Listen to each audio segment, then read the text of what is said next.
गौरव जी, आपकी पार्टी को भी काफी इसका खामियाजा भुगतना पड़ा है, क्योंकि आजम खान पर जो पाबंदी लगी थी वो हटाई नहीं गई। आज जो नरेंद्र मोदी ने किया है, आज जिस तरीके से मतदान चल रहा था उस दौरान प्रेस कॉन्फ्रेंस में आए और ये अपने अपने कमल के निशान को दिखाते हुए भले ही ये बोला हो कि मतदान कीजिए, लेकिन पार्टी का चुनाव चिन्ह भी दिखाया, ये मतदान पर असर डाल सकता है? कार्रवाई किस तरह की उम्मीद कर रहे हैं? श्वेता जी, सबसे पहले मैं ये बताना चाहूंगा कि आप चर्चा कर रही हैं और ये एक लीगल इशू है, और एडवोकेट होने के नाते मॉडल कोड ऑफ कंडक्ट का वायलेशन और जो आज नरेंद्र मोदी जी ने किया है इसमें बहुत फर्क है। जो वायलेशन आज श्री नरेंद्र मोदी जी ने किया है ये ज्यादा सीरियस है, और रिप्रेजेंटेशन ऑफ पीपल्स एक्ट में जो धारा 126 है उसका एक उन्होंने जो मीटिंग बुलाई है तो 126(1) का भी वायलेशन है, और दूसरा जो उन्होंने पब्लिक में अपना लोटस का सिंबल दिखाया ये भी एक वायलेशन है। और सेक्शन 126 में ही it is a penal offence, ये एक जुर्म है और 2 साल तक की सजा और फाइन या दोनों हो सकता है इसमें। ये केवल मॉडल कोड ऑफ कंडक्ट का वायलेशन का मामला नहीं है, ये एक ऑफेंस है under representation of people act, और ये बहुत ही एक सीरियस अनियमितता है जो कि श्री नरेंद्र मोदी जी ने करी है।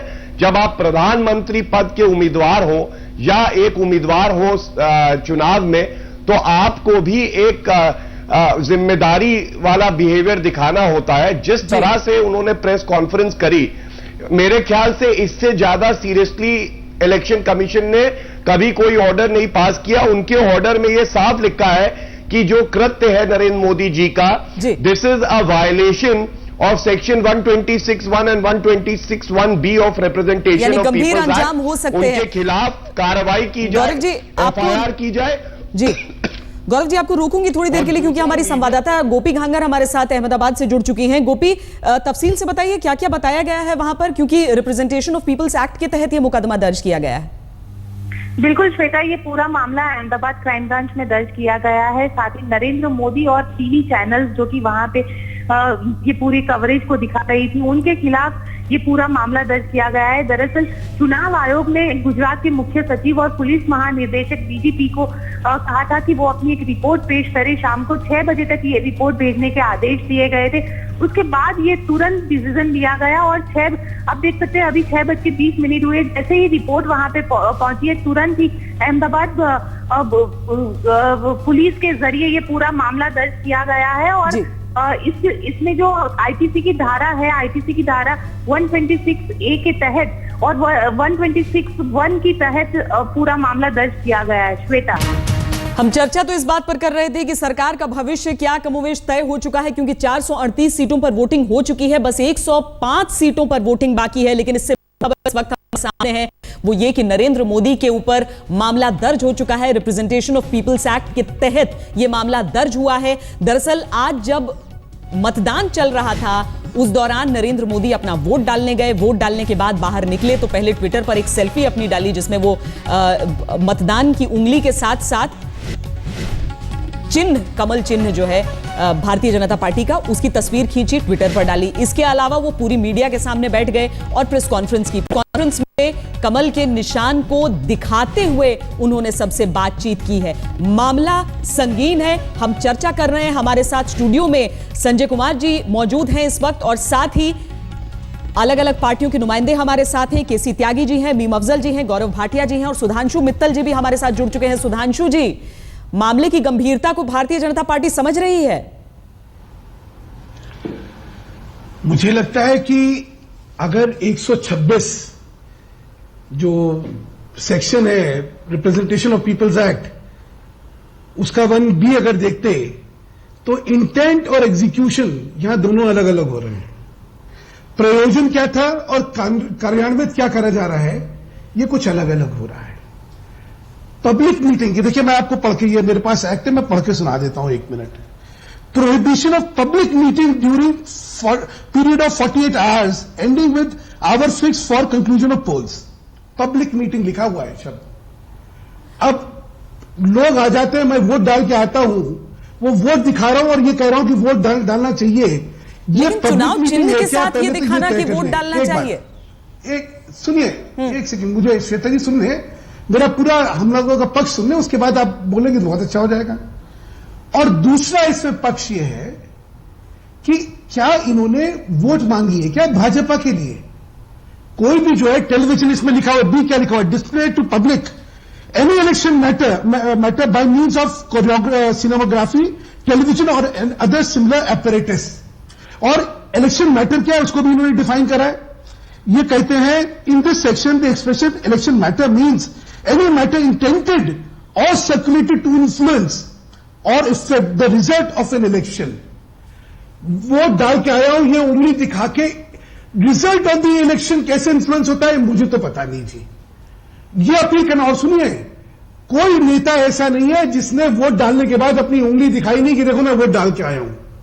और उसके पीछे भावना ये होती है कि देखिए प्रजातंत्र के अंदर चुनाव जो है वो एक पर्व है और आप सबको आके इस मौके पे वोट जरूर डालना चाहिए। ये हमारे प्रजातंत्र के लिए बहुत अच्छी चीज है। अब उसको मैंने कहा ना, प्रयोजन कुछ और होता है और एग्जीक्यूशन कुछ और हो रहा है। अब उसको कहां तक ले जा रहा है, मैं इसी के साथ एक और आपकी ध्यान दिलवाना चाहता हूं। इसी का 125 भी लिखा हुआ है। 125 कहता है promoting enmity between classes in connection with elections.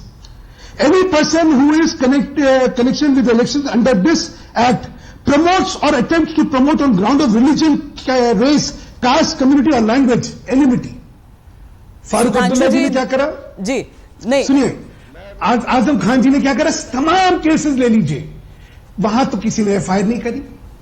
अब मुझे कहीं लग रहा है कि मैंने जैसे कहा ना कि कहीं जो भावना थी इस एक्ट की और जिस तरह हम कर रहे हैं और जिस तरह सेलेक्टिवली कर रहे हैं, पता नहीं अब तो ये बाकी। लेकिन सिलेक्टिव होने का आरोप तो समाजवादी पार्टी भी अपनी तरफ से लगाती है कि अमित शाह को छोड़ दिया गया और आजम खान को नहीं छोड़ा गया। वो चीजें हम एक तरफ रख देते हैं, वो चीजें हम एक तरफ रख रहे हैं। मुझे ये बताइए कि नरेंद्र मोदी ने गलती से चुनाव चिन्ह दिखा दिया या फिर जानबूझकर दिखाया? ये इसमें आता ही नहीं। वो जब उसके आगे देखिए, चुनाव चिन्ह पीछे है, उसके आगे मैं आपको एक और चीज बताता हूं। हम लोग जब पोलिंग बूथ पर जाते हैं तो हर एक की टेबलें लगी होती हैं, उस टेबल पे चुनाव चिन्ह लगा होता है। आपकी डेफिनेशन के हिसाब से तो वो भी ये it constituted offence under 126(1)B। मतलब मैंने कहा ना कि हमारा तो डेफिनेशन ही नहीं है, हम क्या परिभाषा देंगे? इलेक्ट्रॉनिक मीडिया पर भी केस है। सुधांशु जी, मीम अफजल जी, ये बताइए कि आपको लग रहा है कि मंशा सही थी? आप पब्लिक मीटिंग मंशा इंटेंट की बात बार बार सुधांशु जी पढ़कर बता रहे हैं उस एक्ट में से। मीम अफजल जी, आपको लग रहा है कि मंशा सही होने का मामला है ये? देखिए, बुनियादी बात है, देखिए 24 तारीख को भी मैंने ही सबसे पहले ये सवाल उठाया था जब वाराणसी में इन्होंने रोड शो किया था। उस वक्त मैंने बाकायदा प्रेस से कहा था और प्रेस के माध्यम से इलेक्शन कमीशन से बाकायदा शिकायत की थी कि ये इलेक्शन को प्रभावित करने की कोशिश है और ये आचार संहिता का भी उल्लंघन है और आरटी एक्ट का भी उल्लंघन है और 126 में जब भी इनके खिलाफ केस दर्ज होना चाहिए था। ये दूसरा वाकया है। मैं आपको बता दूं, ये हैबिचुअल वायलेटर हैं अगर देखा जाए तो। आज जो इन्होंने किया है, अभी मित्तल साहब बता रहे थे कि आप मुझे बताइए, आप ही दिखा रहे हैं अभी इस वक्त अपने टेलीविजन पर कि वो निशान को लेकर के ऐसे कर रहे हैं। ये किस बात का इशारा है? दूसरी बात ये, अभी इससे पहले एक चैनल पर बीजेपी के एक प्रवक्ता कह रहे थे कि प्रेस कॉन्फ्रेंस नहीं थी। अगर वो प्रेस कॉन्फ्रेंस नहीं थी तो क्या पब्लिक मीटिंग थी? और क्या पब्लिक मीटिंग की इजाजत हो सकती है? किसी भी तरह की बात उन्होंने वहां पर यह कहा, मां बेटे को नहीं आने दिया जाएगा। मैं एक एक वर्ड उसका जानता हूं, आप पूरी तकरीर उनकी उठा करके देख लें। It was a public speech, not a press conference. He was answering the questions of press, but it was in the style of a public speech। और वो बिल्कुल साफ मालूम हो रहा है कि वो प्रचार कर रहे हैं और इलेक्शन कमीशन ने इसका नोटिस लिया है जी। हमने 9:20 पर इलेक्शन कमीशन को मैसेज भेज दिया था और उस वक्त तकरीर चल रही थी जी, और उन्होंने 20-22 मिनट तक ये तकरीर की है। आप मुझे बताइए, बहुत सारे लोग कहते हैं कि बहुत से नेता निकल के आते हैं। अभी आपने टेबल्स का मामला उठाया। नहीं 100 मीम मीटर अफसर जी, के आपकी अंदर बात को हम टेबल समझ बाहर रहे होती हैं, है, उंगली 100 अपनी मीटर सब दिखाते हैं और उस पोलिंग वक्त बूथ मीडिया से। के कैमरे लगे होते हैं तो सब बात करते हैं। मुमकिन है कि नरेंद्र मोदी के सामने इतनी ज्यादा तादाद में लोग रहे होंगे कि बैठकर बातचीत करनी पड़ी, लेकिन ये सारी चीजें की गई नहीं, हैं कैमरे एक पर, बात चुनाव चिन्ह श्वेता जी, दिखाया एक गया है। बात और सुन लीजिए। जी, हम श्वेता जी, एक बाकी बात पार्टियों की भी और प्रतिक्रिया ले लेते हैं। श्वेता जी एक बात और अहम है, श्वेता जी एक कानूनी श्वेता पक्ष जी और एक बता बात दीजिए, और please। अहम है, श्वेता जी मैं श्वेता कुछ जी कहना एक अहम चाहूंगा। बात और है, उसकी विधिक- तरफ मैं आपकी तवज्जो क्योंकि नहीं मीम करना अफसर जी विधिक और बात सुधांशु जी है, आपके एक पास चीज लौटूंगी, जरूरी है। लेकिन श्वेता जी, त्यागी जी मैं और गौरव जी भी आपको बोलना एक- चाह रहे हैं जी। देखिए ये उनसे मीडिया- पहले राय ले लेते हैं, उनकी राय मीडिया ले को लेते भी हैं। अब सोचना पड़ेगा। त्यागी जी, क्योंकि केस उनके गलती खिलाफ से ही दर्ज गलती हुआ। हो गई है या जानबूझकर निशान दिखाया गया है? श्वेता जी मैं 6 बार लोकसभा का चुनाव लड़ चुका हूं। श्री सुधांशु मित्तल जी का ये वक्तव्य सही नहीं है कि वहां पर जो बैठे रहते हैं मतदान कराने के लिए पार्टी के लोग, वो चुनाव चिन्ह रखते हैं। 100 मीटर के अंदर जहां चुनाव कंडक्ट किया जा रहा है, 100 मीटर के अंदर न पार्टी का झंडा लग सकता है, न चुनाव चिन्ह लग सकता है। और जो मॉडल कोड ऑफ कंडक्ट है उसके तहत है कि 100 मीटर के भीतर मत याचना करना या चुनाव चिन्ह दिखाना दोनों गैर कानूनी है रिप्रेजेंटेटिव ऑफ पीपल एक्ट के मुताबिक। जी। तीसरा, वहां पर दफा 144 भी लगी रहती है आपकी जानकारी के लिए। उन्होंने सेक्शन 188 का भी वायलेशन किया है, जो हमारे मित्र गौरव भाटिया बताएंगे। फिर उन्होंने जिक्र किया है श्री आजम खान का।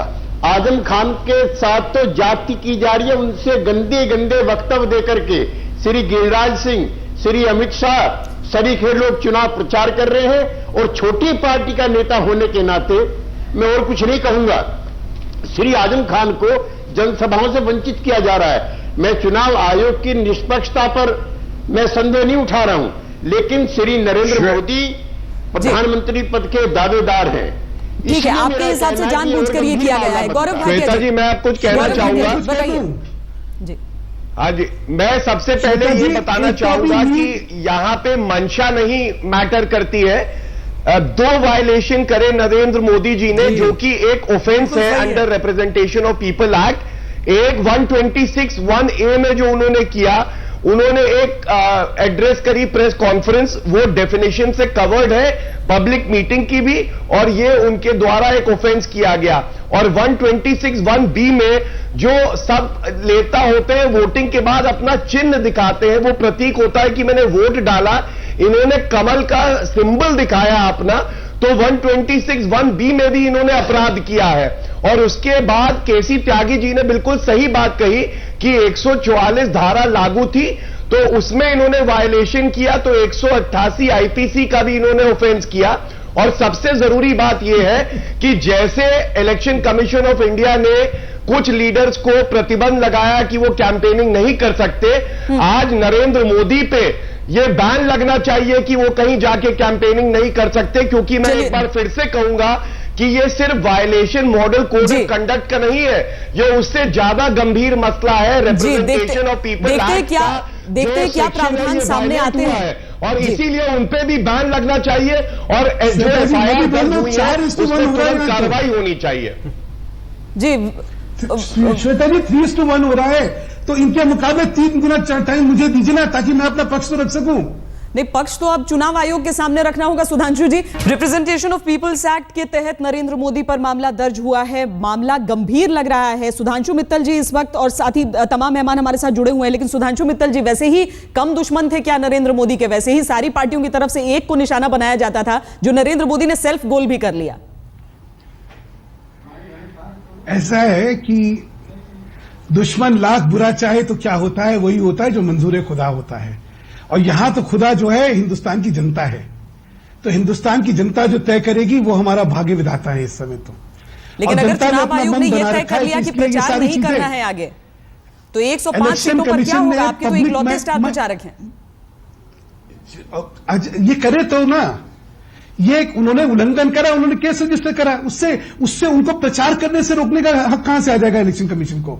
देखिए, अगर एनआरकी होनी है तो एनआरकी होनी है, वो तो बात अलग है। अगर कानून की प्रभुसत्ता चलनी है तो कानून जो कहेगा वही होगा। पब्लिक मीटिंग होती है जो कि पब्लिक के लिए अटेंड करने के लिए होती है। मेरे घर में कुछ मीडिया वाले अगर सामने बैठे हुए हैं तो ये पब्लिक मीटिंग होगा क्या? जो किसी भी कानून के अंदर जो बेसिक प्रीरेक्विजिट है पब्लिक मीटिंग, आप लोगों मीडिया से बात करने को पब्लिक मीटिंग कहेंगे क्या? अगर ये पब्लिक मीटिंग है तो फिर सब पे ये होना चाहिए, मुझे कोई नहीं है। दूसरा, इलेक्शन मैटर, चुनाव में मैं जाके वोट दे के आया, अपनी उंगली में वो निशान दिखा रहा हूं जो कि वोटिंग के समय मेरे पर लगाया गया है, क्या ये इलेक्शन मैटर है क्या? मैं फिर आपसे कह रहा हूं कि नियत कुछ और थी, इसका कार्यान्वयन जो हो रहा है कुछ और हो रहा है। देखते हैं चुनाव आयोग आपकी इस बात से आश्वस्त होता है या नहीं होता है, क्योंकि इस मामले में शायद माफी भी काम नहीं आ सकती है, गंभीर माना जाता है। कहना चाहता हूं जी, एक सेकंड श्वेता जी, एक आखिरी चीज में जो भी केसी त्यागी जी कह रहे थे, त्यागी जी ये पहले नीम अफजल का बता देता हूं। नीम अफजल साहब कह रहे थे कि वाराणसी में जो उन्होंने करा था वो जो था उल्लंघन, इसके अंदर कानून में एक चीज और लिखी हुई है, ये जिस एरिया के अंदर चुनाव हो रहे हैं उसके अंदर कोई कार्य होना चाहिए। वाराणसी में चुनाव नहीं हो रहे थे तो वाराणसी में वो क्या कर रहे हैं, वो चुनाव का उल्लंघन नहीं होता है। कृपया करके कानूनी इतना तो देख लीजिए। जहां तक त्यागी जी ने कहा कि 100 मीटर के अंदर 100 मीटर के अंदर आप डिस्प्ले नहीं कर सकते, 100 मीटर के बाहर भी पोलिंग एरिया किया है। आप सुन तो लीजिए साहब एक सेकंड, 100 मीटर के बाहर जो है वहां पे भी चिन्ह अगर है तो आपके हिसाब से तो वो भी कानून का उल्लंघन हो जाता है। तो कानून क्या है पहले ये तो तय कर लें हम लोग। मतलब आज क्या हो गया त्यागी जी, आखिरी थोड़ा सा वक्त बचा है, बस आखिरी टिप्पणी आपसे चाहूंगी जी। निर्वाचन आयोग, भारत निर्वाचन आयोग, ये लिखा है, ये लिखा है सुधांशु जी, भारत निर्वाचन आयोग का है मेरे पास, इसमें लिखा 100 मीटर के अंदर आप चुनाव चिन्ह डिस्प्ले नहीं कर सकते। जब कमल का फूल दिखा रहे थे श्री नरेंद्र मोदी जी, तो वो वहां के मतदाताओं को प्रभावित करने का प्रयास कर रहे थे कि इस पर वोट डालिए। तो 100 मीटर के अंदर आप न झंडा लगाते हैं, हम और आप तो चुनाव लड़ते हैं, जो सच्चाई है उसको स्वीकार करने में क्या दिक्कत है? 100 मीटर के बाहर पोलिंग एरिया लिखा हुआ है, चुनाव चिन्ह लगा पूरे देश को संबोधित कर रहे थे ना। चलिए, ये फैसला ना आपका है ना किसी पार्टी का है, ये फैसला चुनाव आयोग का है, देखना है होता क्या है। दुर्भाग्यपूर्ण है कम से कम ये घटना फिलहाल की कि आज 89 सीटों पर वोट डाले गए हैं, लेकिन सुर्खियां इस एक वजह से नजर आ रही हैं कि नरेंद्र मोदी पर मामला दर्ज हो गया है रिप्रेजेंटेशन ऑफ पीपल्स एक्ट के तहत। बहुत शुक्रिया आप सबका इस पूरी चर्चा में जुड़ने के लिए।